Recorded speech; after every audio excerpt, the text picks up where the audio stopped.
The Pain of Duality. Written by Resident Sunshine. Read to you by Evie is Evil. Chapter 15. Jet Rides and Foiled Plans. Summary. Red gets to meet the first batch of X-Men on his way to the mansion. It goes about as well as you could expect. Notes. I'm back? Y'all, don't write fanfiction, the curse is real.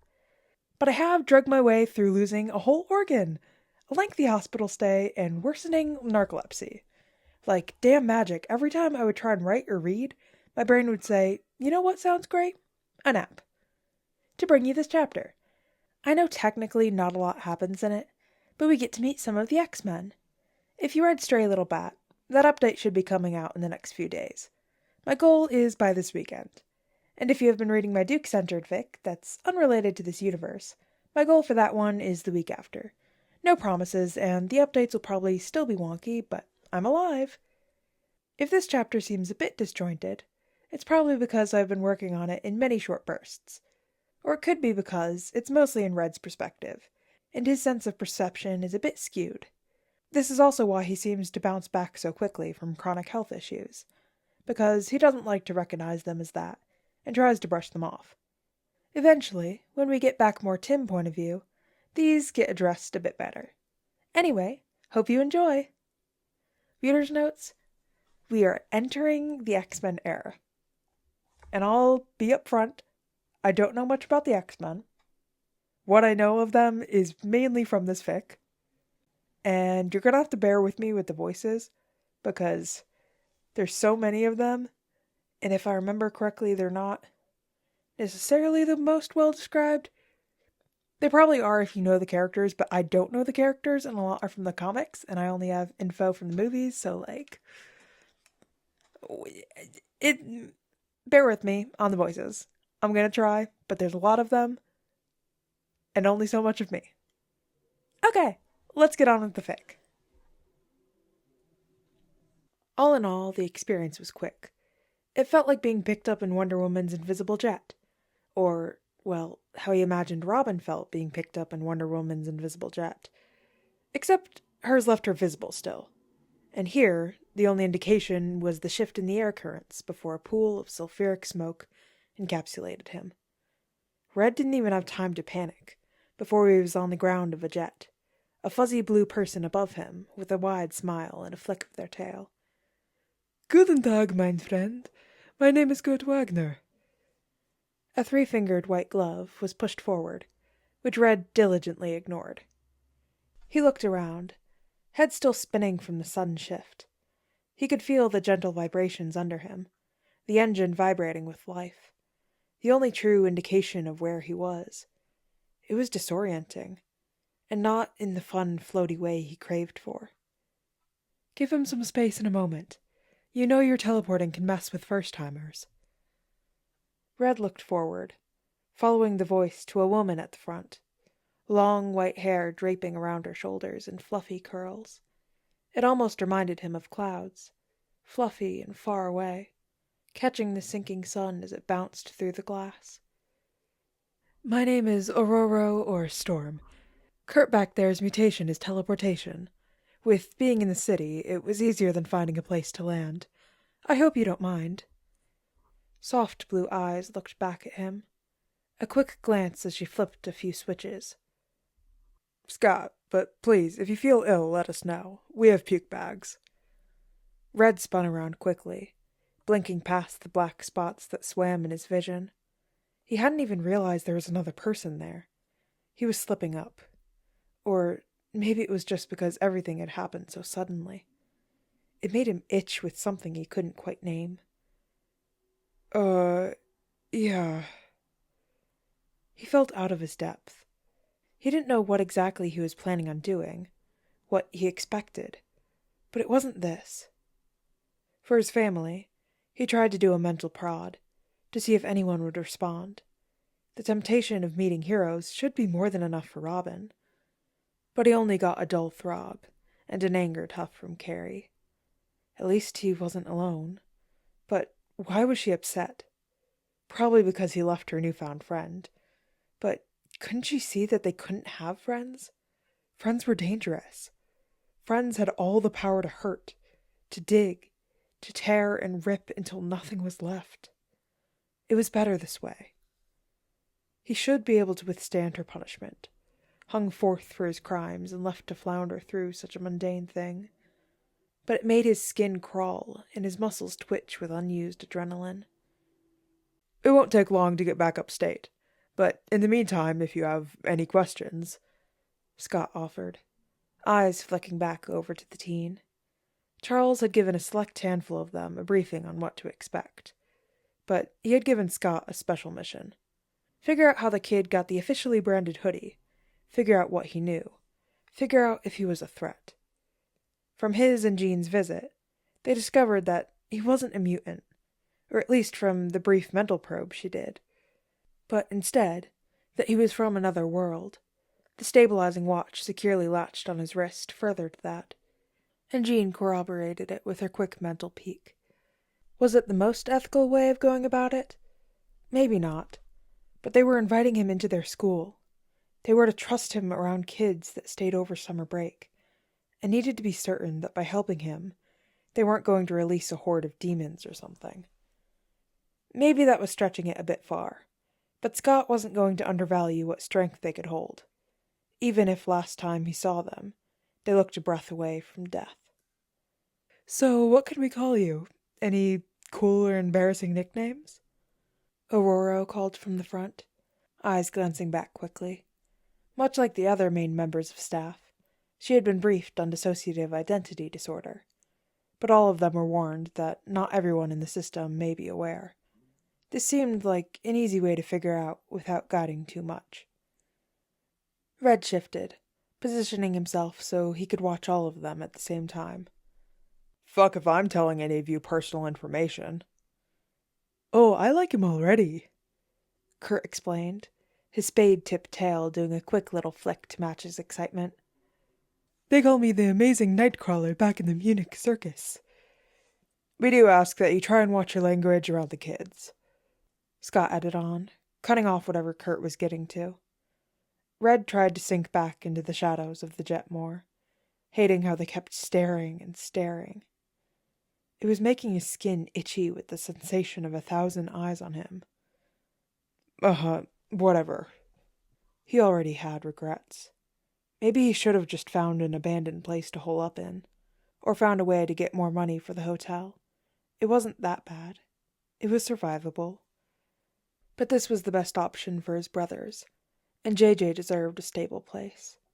Being a boarding school should help prevent those pesky, annoying attachments. He just needed to calm down, to breathe, to do anything.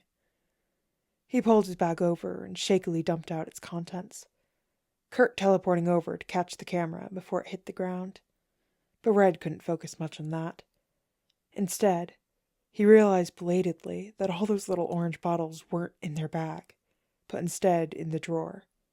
A small little change from how they normally kept everything ready to run. A sign that they were growing too comfortable there. Shit.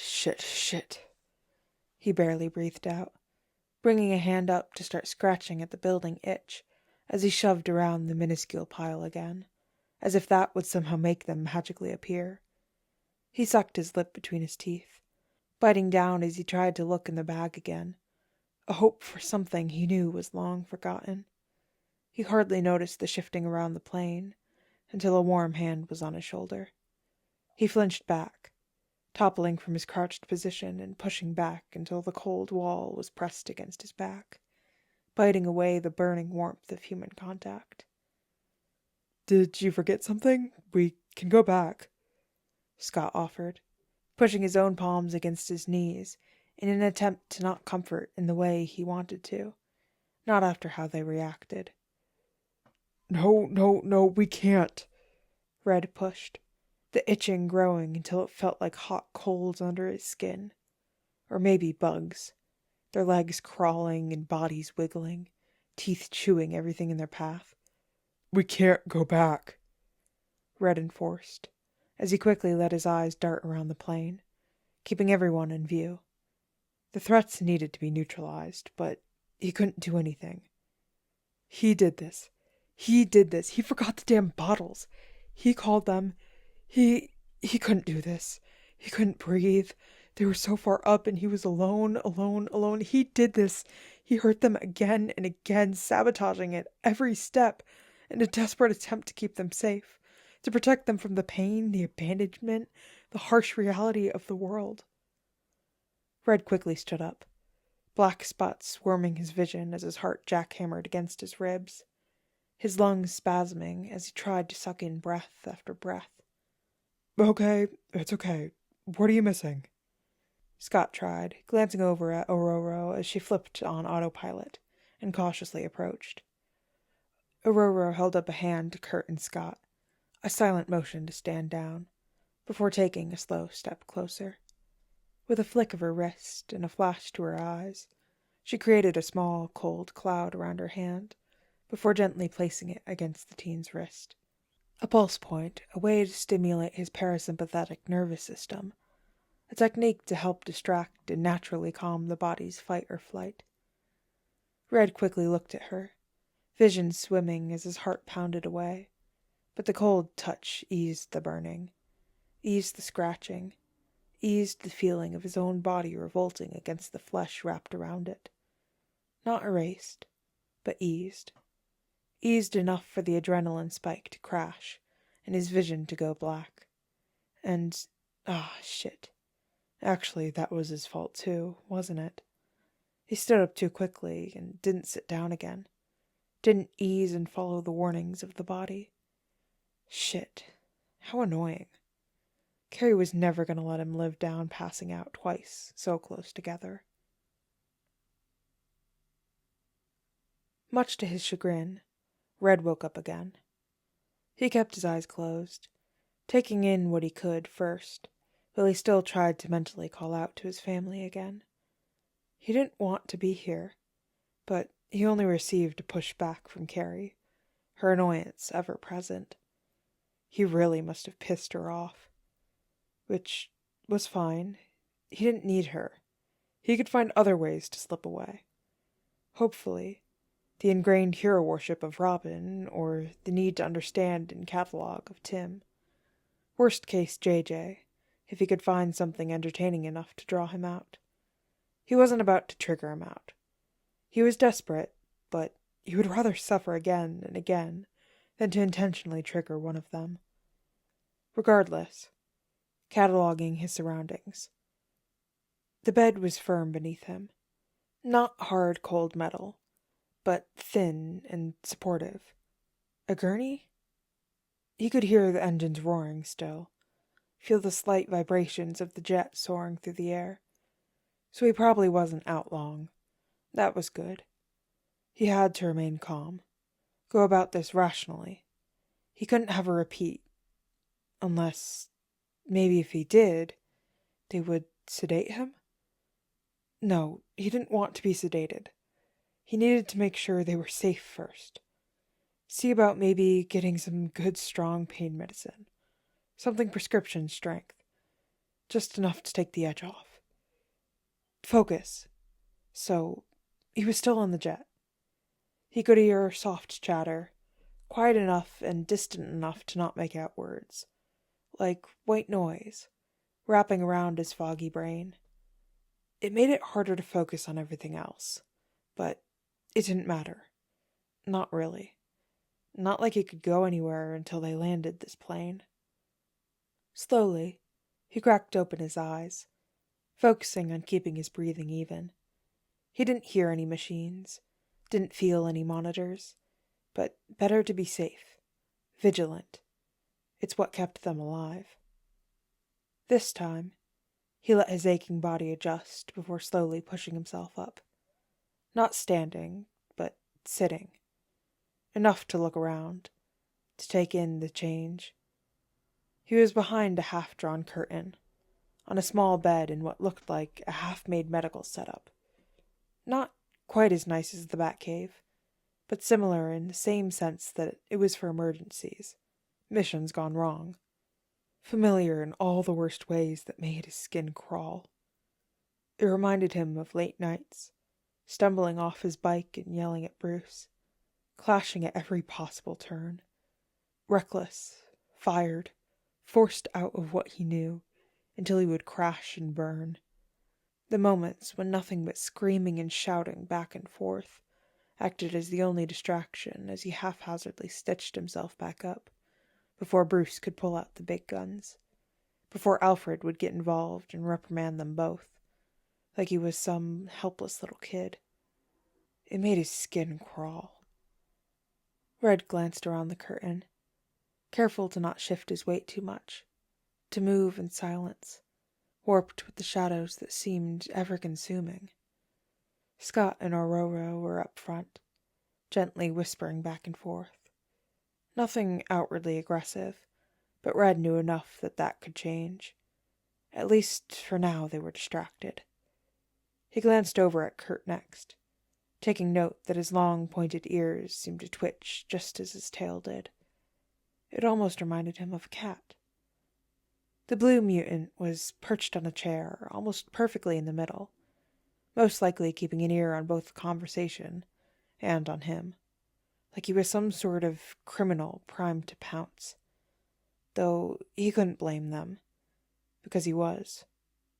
His arms, sore from being held tense, ached with the need to channel that bubbling energy into something, anything. Carefully, quietly, he tried to start to look around. If this was an emergency setup, chances are that they had something here for Pain. Something that could ease the throbbing in his head and itch under his skin. Something to ease the scraping of the engines against his bones. The rattle of life against nerves. It was starting to make his teeth hurt. Or maybe that was just him clenching his jaw. In the shelves next to him, he found mostly basics. A suture kit, bandages, even a tourniquet. Nothing out of the ordinary. Nothing he needed. Nothing that would help. Red chewed on his sore lip, ignoring the sting and familiar copper taste. They had to have more. A quick peek out confirmed everyone was still in their spots, but Kurt's tail had gone still and head tilted slightly. He was listening. He was studying him, analyzing him under a microscope. He shouldn't have come. This was a mistake. What if they locked them up, forced him into one of those little padded rooms like some sort of freak? He wasn't. He wouldn't let them. Red leaned back, closing his eyes tightly as he tried to focus on breathing for a moment, keeping the intake slow and even. Panicking wouldn't do anything, except probably land him in a tight jacket and a pair of grippy socks. It was irrational. It was stupid. It was painfully human and mundane. When he reopened them, everything felt a bit more sturdy, a bit more under control. Maybe Carrie was right, and he should pick up meditation. Or maybe it was the need to protect outweighing that irrational part of his brain. Now, if only he could shut that part down completely, they would be so much better off. He could properly protect them, protect himself. Maybe it was a little selfish, but his hands were still trembling and he wanted to silence all those pesky emotions back down. Red let his eyes wander, taking in the room, before they settled on a higher-up shelf with a little lock on it, a keyhole with no key. One last glance around the curtain, and he got to work, carefully shifting to avoid alerting the others. He would have to be careful of Kurt. He was a threat right now, the closest to hear the gentle pings of the lock as he used a suture needle from the kit to get in. He had just managed to open it, with a small, cool metal glass full of liquid gold against his hands, when a sudden puff of sulfuric smoke popped into existence. He wouldn't admit to it, but the sudden change made him jump, knocking a couple of the jars down as he flailed to stay on the bed with an exclamation of, "Jesus fucking Christ!" "Sorry, mein friend. I did not mean to startle you." Kurt frowned down at the bottles that got knocked, before yellow eyes focused back on Red. "I wanted to assure you were okay. Did you need something specific?" "Nothing that you had in there." He lied easily, dripping from his teeth like honey and venom, knowing that it was a skill deeply ingrained in him at this point. Bat training could fool even the best lie detectors, and besides, he still managed to snag a bottle. Not exactly what he wanted, nor in the amount, but it would help numb everything back to a tolerable pain. Tim was on a prophylaxis and pain medicine, as well as Xanax. I didn't grab them. He rubbed the back of his neck sheepishly, a ploy to get what he wanted. After all, with two truths, it was easy to slide in a lie. Besides, Tim could probably do with a Xanax every once in a while. I figured you might have the antibiotics here. He motioned around him before leaning down to pick up the bottles, putting them back away after making sure nothing was broken. Oh, we will be back soon. You can talk with Hank, and we will assure you get everything squared away. Kurt noticeably relaxed as he watched Red put them away. Should only be another few minutes, he added on, tail flicking behind him. Scott rounded on them. He offered a gentle smile, red glasses hiding how his eyes flicked up to the little cabinet. Why don't you go get strapped in, Kurt? Let me check on our guest, and he'll join you soon. Kurt nodded and popped back into his seat, buckling up as Aurora flipped back off the autopilot and started working on their descent. I'm fine. Just a little, POTS? I think that's what you called it. Fred glanced around Scott, suddenly feeling very much so concerned. POTS? Scott pushed, glancing back down at the teen, after glancing back at the others briefly. He held out his hand and took a steadying breath. It made Red's skin crawl. You can discuss all health-related things with our in-house doctor, but right now, I really need you to give me back the medicine you took. He kept his voice down so as to not draw attention to it. A small mercy. A show of respect. But Red hated that even more. He would rather go down kicking and screaming, or ideally not go down at all. Maybe this was why Carrie was seemingly pissed at him. Maybe she hated that he took the medicine and was taking it out on him, which honestly wasn't a fair punishment. They needed it after all. But if handing back this vial right now allowed him a moment's rest, even if it was just her speaking to him, if it allowed him to feel less alone. Begrudgingly, Red handed back over the little bottle. It wasn't enough to really do anything anyway. He would have to hope that it was easier to manipulate medicine out of them in the future, when Carrie calmed down. Or maybe they would have some locked liquor cabinet like Bruce did. Something easy to break into, like the small medicine cabinet had been. Thank you. Now, go sit down. We'll be landing soon. Scott kept his eyes on the teen, before putting the bottle back, making a mental note to get better locks and to not allow him unsupervised in the medical wing. Something to watch out for. A behavior that could have been a mistake. Perhaps he was hoping to sell it for some cash. Or perhaps it was something bigger. He would have to have a talk with the professor once they landed and settled. Red took a seat far away from everyone. Not that it was even that far. It was only a jet after all, only having a few rows of seats to accommodate whatever mission they were going on.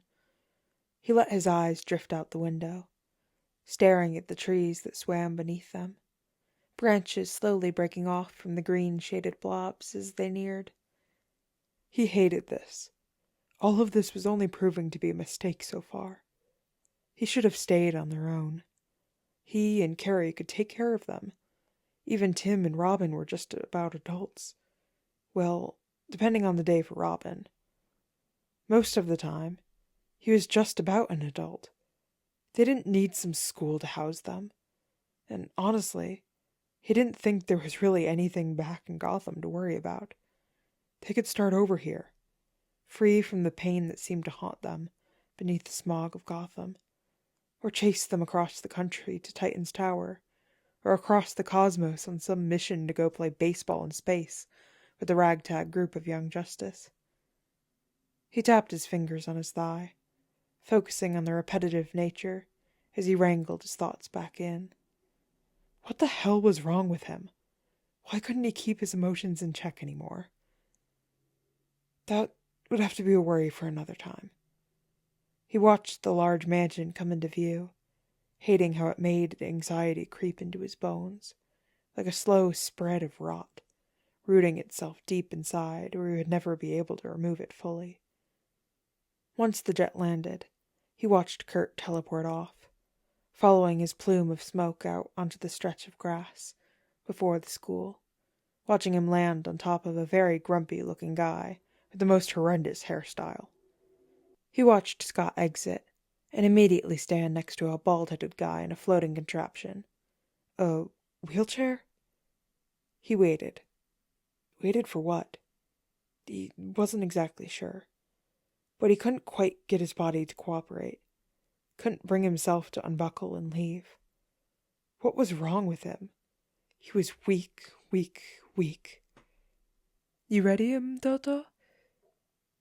Red blinked up at Aurora before giving a terse nod, hating that what seemed to break the trance was simply another speaking to him. This was why getting to others was dangerous, why they could survive on their own. He unbuckled himself and slowly got up, mindful of how his knee seemed to still be bothering him, and the slight head rush that came with suddenly moving. He followed Aurora out of the jet, squinting against the setting sun that seemed to pierce between the dense woods. It would be hard to navigate his way back to civilization here, hard to escape. It made him feel trapped, but he had dug this grave. This was all on him, and now he had to suffer the consequences. Now, how hard could it be to smooth-talk his way into some medicine or alcohol to numb the rising panic and ever-present claws of fear before they tore him apart? And that is the end of The Pain of Duality, Chapter 15. There's no author's notes, just reader's notes. I love Kurt Wagner, but I cannot do a German accent. I don't know what I did this chapter. It's horrible, it's a mix of whatever, and it's not consistent at all, and I don't like it, but that's what you're getting, because that's my best. That's my best. I can't do a German accent. I'm sorry to any Germans listening. Oh, I love Kurt, and I'm sorry about that. Anyways, got a bit of an X-Men introduction chapter. That's cool. Lots of red. I think we're stuck with red for a little bit now. Yeah, we're stuck with red for a bit. Do I have anything else? I got no other notes. Anyways, thank you guys for listening, and bye!